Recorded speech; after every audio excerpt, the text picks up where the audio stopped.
नमस्कार, झारखंड समाचार में आप सबों का स्वागत है। आइए जानते हैं आज की तमाम छोटी बड़ी मुख्य खबरों को। झारखंड के हाई स्कूलों में 9,000 शिक्षकों की होगी नियुक्ति। 19 मई को 3,000 शिक्षकों को मिलेगा नियुक्ति पत्र। झारखंड के हाई स्कूल में 9,000 शिक्षकों की नियुक्ति होगी। इसके तहत 3,000 शिक्षकों को इस माह 19 मई को और अगले माह 6,000 शिक्षकों को नियुक्ति पत्र देने की तैयारी है। राज्य में लगभग 17,000 शिक्षकों की नियुक्ति प्रक्रिया वर्ष 2016 से ही जारी है। इसके तहत 8,000 शिक्षकों की नियुक्ति हो गई है, जबकि 9,000 शिक्षकों की नियुक्ति होनी है। झारखंड के 1 लाख से अधिक ग्रामीणों को नहीं मिला घर, जून तक पूरा करने का है लक्ष्य। झारखंड में प्रधानमंत्री आवास योजना के तहत 1,09,542 आवास लंबित हैं। इन लंबित आवासों को जून 2023 तक पूरा करने का लक्ष्य सरकार ने निर्धारित की है। इसके लिए पंचायत या ग्राम स्तर पर अभियान चलाने पर जोर दिया गया। इस अभियान को प्रधानमंत्री आवास लाभुक दिवस के रूप में पूरे राज्य में एक साथ आयोजित किया जाएगा। ग्रामीण विकास विभाग के सचिव चंद्रशेखर मंगलवार को वीडियो कॉन्फ्रेंसिंग के माध्यम से प्रधानमंत्री आवास योजना की समीक्षा के दौरान अधिकारियों को कई दिशा निर्देश दिए। झामुमो के विधायक लोबिन हेम्ब्रम ने फिर हेमंत सरकार को घेरा। 30 जून से आंदोलन का ऐलान। बोरियो से झारखंड मुक्ति मोर्चा के विधायक लोबिन हेम्ब्रम ने एक बार फिर अपनी ही सरकार को घेरा है। हेमंत सरकार पर निशाना साधते हुए कहा कि सरकार आदिवासी हित की बात करती है और आज आदिवासी समुदाय अपने हक और अधिकार के लिए संघर्ष कर रही है।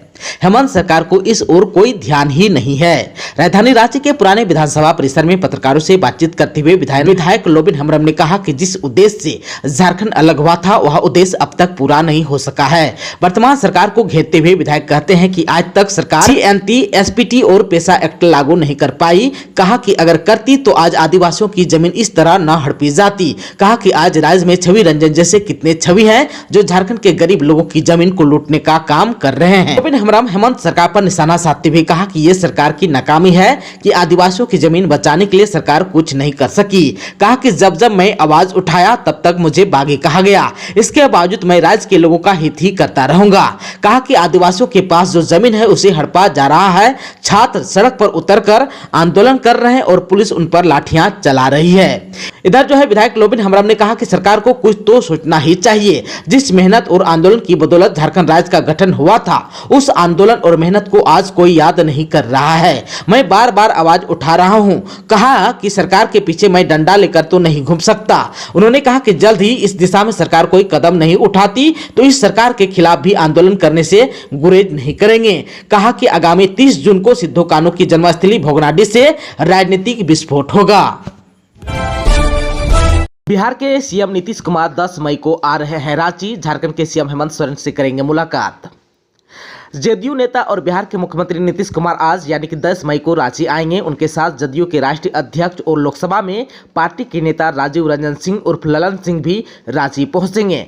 विशेष विमान से दोनों नेता शाम 4 बजे झारखंड की राजधानी रांची पहुंचेंगे और प्रदेश के मुख्यमंत्री हेमंत सोरेन से मुलाकात करेंगे। इससे पहले जदयू के नेता कार्यकर्ता रांची एयरपोर्ट पर इनका गर्मजोशी से स्वागत भी करेंगे। बिहार के सीएम नीतीश कुमार आज यानी कि 10 मई को झारखंड की राजधानी रांची पहुंच रहे हैं। जानकारी के अनुसार विशेष विमान से वे पटना से रवाना होंगे और शाम 4 बजे रांची पहुंचेंगे। मणिपुर से झारखंड के युवाओं की हो रही है सकुशल वापसी। गढ़वा के राम कुमार और प्रियांशु पहुंच रहे हैं घर। मणिपुर में हिंसाग्रस्त क्षेत्रों से झारखंड के युवाओं की सकुशल वापसी हो रही है। गढ़वा के बिशनपुरा प्रखंड स्थित पिपरी खुर्द निवासी अनुरुद्ध ठाकुर का 28 वर्षीय पुत्र राम कुमार ठाकुर मणिपुर के इम्फाल में फंसा हुआ है। मणिपुर में फंसे मजदूर राम कुमार ठाकुर से दूरभाष पर हुई बातचीत में उसने बताया कि कंपनी ने 16 मई को झारखंड के अलग अलग जिले के 3 मजदूरों का इम्फाल से कोलकाता का टिकट बुक कराया है। वहीं संध्या गांव निवासी महेंद्र मेहता की पुत्री प्रियांशु पायल बुधवार को सकुशल अपने घर वापस आ रही है। उसने बताया कि उसके साथ झारखंड के कोडरमा जिले के सुभाष कुमार राम एवं सचिन कुमार हैं। उसने बताया कि मणिपुर में हो रही हिंसा के बाद वे लोग सेना की निगरानी में हैं तथा पूरी तरह सुरक्षित हैं। उसने बताया कि वहां पर अभी भी स्थिति सामान्य नहीं हुई है। किसी को बाहर निकलने की अनुमति नहीं है। CUET PG के लिए फॉर्म भरने की तारीख 11 मई तक बढ़ी। रांची में एनटीए ने कॉमन यूनिवर्सिटी इंट्रेंस टेस्ट यानी कि CUT पीजी के लिए ऑनलाइन फॉर्म भरने की तिथि 11 मई यानी कि रात 9 बजे तक के लिए बढ़ा दी है। वहीं शुल्क जमा करने की तिथि 11 मई रात 11:59 तक है। ऑनलाइन आवेदन में संशोधन के लिए लिंक 12 से 13 मई तक खुला रहेगा। एनटीए ने कई अभ्यर्थियों और संस्थानों के आग्रह पर फॉर्म भरने की तिथि बढ़ाई है। किसी जानकारी के लिए अभ्यर्थी एनटीए के हेल्पलाइन नंबर 01140759000 या 01169227700 पर संपर्क कर सकते हैं। CUT पीजी का आयोजन 7 जून 2023 से होगा। झारखंड में डीजीपी अजय कुमार सिंह के निर्देश पर अवैध खनन की रोकथाम के लिए टास्क फोर्स गठित। झारखंड में कोयला, पत्थर और बालू के अवैध खनन पर रोकथाम लगाने और छापेमारी के लिए 5 रेंज डीआईजी और पलामू जोनल आईजी के नेतृत्व में टास्क फोर्स का गठन किया गया। डीजीपी अजय कुमार सिंह के निर्देश पर आईजी अभियान एवी होमकर ने इससे संबंधित आदेश जारी कर दिया है। पुलिस मुख्यालय ने यह कार्रवाई सरकार के संयुक्त सचिव खान एवं भूतत्व विभाग की ओर से किए गए पत्राचार के आधार पर की है। साहिबगंज के बरहरवा में राजस्व कर्मचारी को अज्ञात अपराधियों ने मारी गोली। जिरवावाड़ी थाना क्षेत्र अंतर्गत धोबी झरना के निकट बरहरवा ब्लॉक में कार्यरत राजस्व कर्मचारी सेठ मालतो को अज्ञात अपराधियों ने गोली मार दी। जानकारी के अनुसार बरहरवा से अपनी ड्यूटी करने के बाद साहिबगंज अपने घर के पास जैसे ही पहुंचे और दरवाजा खोलने के लिए अपनी पत्नी को आवाज लगाए, तभी पीछे से अज्ञात अपराधियों ने गोली चलाई। गोली उनके पीठ पर लगी। मौके पर मौजूद उनकी पत्नी एवं आसपास के लोगों ने आनंद फानन में सदर अस्पताल में भर्ती कराया, जहाँ सदर अस्पताल में मौजूद चिकित्सकों ने बेहतर इलाज के लिए हायर सेंटर रेफर कर दिया। सूचना मिलते ही डीडीसी प्रभात बरदियार अस्पताल पहुंचकर मामले की छानबीन में जुटे। वहीं खबर पाकर जिरवावाड़ी ओपी प्रभारी विक्रम कुमार, सुनील कुमार भी घटनास्थल पर पहुंचकर कई लोगों से पूछताछ की। चक्रधरपुर रेलवे क्वार्टर से गायब हुई 2 नाबालिग लड़कियां, जांच में जुटी है पुलिस। पश्चिमी सिंहभूम के चक्रधरपुर रेलवे कॉलोनी क्वार्टर से 2 नाबालिग लड़कियों के लापता होने का मामला सामने आया है। इन लड़कियों को भगाने का आरोप एक पास्टर पर लगा है। इसको लेकर चक्रधरपुर थाना में मामला भी दर्ज कराया गया है। घटना के संबंध में बताया गया कि दोनों लड़कियां की उम्र 15 और 17 साल है। दोनों लड़कियां 8 मई को छत पर गई थी। काफी देर तक छत से जब दोनों बेटियां नीचे नहीं उतरी तो मां ने छत पर जाकर देखा तो दोनों बेटियां गायब थी। इसके बाद उनके द्वारा खोजबीन की गई, लेकिन कहीं कोई पता नहीं चला। तब महिला ने शक के आधार पर जमशेदपुर लोको कॉलोनी निवासी चर्च के एक पास्टर पर दोनों बेटियों को बहला फुसला कर कहीं ले जाने का आरोप लगाई। इधर पुलिस मामले की जांच में जुट गई है। हजारीबाग के लारा नदी में नहाने के दौरान डूबने से नाबालिग की हुई मौत। हजारीबाग जिले के चुरचू थाना क्षेत्र स्थित लारा नदी में नहाने के दौरान गहरे पानी में डूबने से 15 वर्षीय शुभम कुमार राजू वर्मा की मौत हो गई। बताया गया कि शुभम अपने दोस्त रोशन कुमार, अभय कुमार, आयुष कुमार, राजा कुमार और मयंक कुमार के साथ बहरनपुर पहाड़ गया था, जहां सभी दोस्तों ने रोशन कुमार का जन्मदिन मनाया। इसके बाद सभी चुरचू के लारा नदी नहाने चले गए। इसी दौरान शुभम गहरे पानी में चल गया। तत्काल स्थानीय ग्रामीणों को इसकी जानकारी दी गई। ग्रामीणों ने चुरचू पुलिस को जानकारी दी। जानकारी मिलते ही पुलिस मौके पर पहुंचकर स्थानीय गोताखोर की मदद से शव को नदी से बाहर निकाला। पुलिस ने शव को पोस्टमार्टम के लिए सदर अस्पताल हजारीबाग भेज दिया गया। इधर मृतक के परिवार वालों का रो रो कर बुरा हाल है। 13 मई को राष्ट्रीय लोक अदालत डीसी राहुल कुमार सिन्हा ने लंबित मामलों के निपटारे का दिया निर्देश। झारखंड में 13 मई को विभिन्न अदालतों में राष्ट्रीय लोक अदालत आयोजित की जाएगी। इसकी सफलता को लेकर रांची के उपायुक्त राहुल कुमार सिन्हा ने बैठक की और अधिकारियों को अधिक से अधिक लंबित केस के निपटारे को लेकर निर्देश दिया। बैठक के दौरान उपायुक्त द्वारा सभी संबंधित पदाधिकारियों को राष्ट्रीय लोक अदालत के सफल संचालन को लेकर आवश्यक दिशा निर्देश दिए गए। उन्होंने कहा कि सभी संबंधित पदाधिकारी अद्यतन प्रतिवेदन ससमय ढांचा को समर्पित करें। कांग्रेस के निरंजन सिन्हा समेत 250 कार्यकर्ताओं ने थामा बीजेपी का दामन, कहा झारखंड में कमल खिलना तय। भाजपा के प्रदेश कार्यालय में निरंजन सिन्हा के नेतृत्व में कांग्रेस जेएमएम के 250 के करीब कार्यकर्ताओं ने भाजपा पार्टी का दामन थामा। बाबाधाम से आए पंडितों ने मंत्रोच्चारण के साथ कार्यक्रम की शुरुआत की। इस दौरान बीजेपी प्रदेश अध्यक्ष दीपक प्रकाश ने निरंजन कुमार सिन्हा को भाजपा का पट्टा पहनाकर पार्टी में शामिल किया। इस दौरान निरंजन सिन्हा ने कहा कि 2014 चुनाव में भी बीजेपी के साथ ही था। यह बीजेपी के साथ मेरी दूसरी पारी है। आज हनुमान जयंती का दिन है, ऐसे में यह दिन काफी पवित्र और खास भी है। अब अगले लोकसभा चुनाव में फिर से कमल खिलना चाहिए। वहीं झारखंड की स्थिति किसी से छुपी नहीं है। विधानसभा चुनाव में भी जेएमएम और कांग्रेस को उखाड़ फेंकना है। वहीं इस दौरान बीजेपी के सांसद दीपक प्रकाश ने कहा कि इतनी बड़ी संख्या में कांग्रेस और जेएमएम पार्टी के कार्यकर्ता चुनाव से पहले बीजेपी का दामन थाम रहे हैं। यह दर्शाता है कि कार्यकर्ताओं को भी समझ आने लगा है कि ये पार्टियां अब डूब रही है। ऐसे में 2024 के विधानसभा चुनाव में कमल फूल खिलना तय है। उन्होंने कहा कि झारखंड की जनता हेमंत सरकार को चुनाव में उखाड़ फेंकेगी। रांची में धू धू कर जली प्लास्टिक फैक्ट्री, काले धुएं के गुबार से भरा आसमान।